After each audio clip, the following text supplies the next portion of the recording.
गुजरात सल्तनत। गुजरात पहले दिल्ली सल्तनत का प्रांत था, लेकिन 1407 ईस्वी में जफर खान ने विद्रोह कर दिया। जफर खान ने मुफ्फर शाह प्रथम की उपाधि धारण की और स्वतंत्र गुजरात सल्तनत स्थापित की। उसने प्रशासन को संगठित किया और दिल्ली से पूरी तरह संबंध तोड़ लिए। उसके बाद सत्ता में आए अहमद शाह प्रथम, जो गुजरात के महत्वपूर्ण शासक बने। 1411 ईस्वी में अहमद शाह ने अहमदाबाद नगर की स्थापना की। अहमदाबाद को राजधानी बनाया गया और इसे व्यापारिक केंद्र के रूप में विकसित किया गया। अहमद शाह ने जजिया कर लागू किया और राज्य की धार्मिक नीति को स्पष्ट किया। गुजरात समुद्री व्यापार का बड़ा केंद्र था। अरब और फारस से यहाँ सक्रिय व्यापार होता था।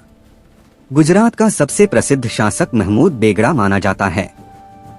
उसे बेगड़ा इसलिए कहा गया क्योंकि उसने 2 बड़े किलों पर विजय प्राप्त की। पहला किला था चंपानेर, जिसे जीतकर उसने नई राजधानी बनाया। दूसरा था जूनागढ़, जिससे उसकी सैन्य शक्ति और बढ़ी। महमूद बेगड़ा के समय गुजरात कला, स्थापत्य और व्यापार में चरम पर था। अब बात करते हैं मालवा सल्तनत की। मालवा भी पहले दिल्ली के अधीन था, लेकिन 1401 ईस्वी में दिलावर खान ने स्वतंत्रता घोषित की। दिलावर खान ने स्वतंत्र शासन की नींव रखी और दिल्ली से नाता तोड़ा। उसके बाद होशंग शाह सत्ता में आया, जिसने मालवा को संगठित रूप दिया। होशंग शाह ने मांडू को राजधानी बनाया और इसे दुर्गम किले में बदला। मांडू अपने महलों और स्थापत्य के कारण मध्यकालीन भारत में प्रसिद्ध हुआ। महमूद खिलजी प्रथम मालवा का शक्तिशाली शासक था। उसके समय मेवाड़ के साथ लगातार संघर्ष और युद्ध हुए।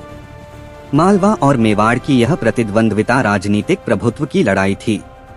अंततः 1561 ईस्वी में अकबर ने मालवा को मुगल साम्राज्य में मिला लिया। अगला राज्य है कश्मीर, शाहमीर वंश। 1339 ईस्वी में शाहमीर ने कश्मीर में नए वंश की स्थापना की और दिल्ली से अलग शासन शुरू किया।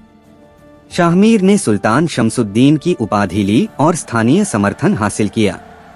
इस वंश का स्वर्णकाल जैनुल आबिदीन के शासन में आया। जैनुल आबिदीन को बादशाह और कश्मीर का अकबर कहा जाता है।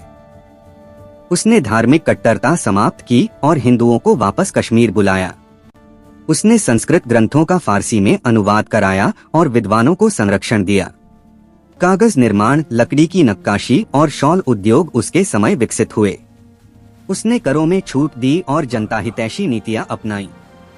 1586 ईस्वी में अकबर ने कश्मीर को मुगल साम्राज्य में मिला लिया।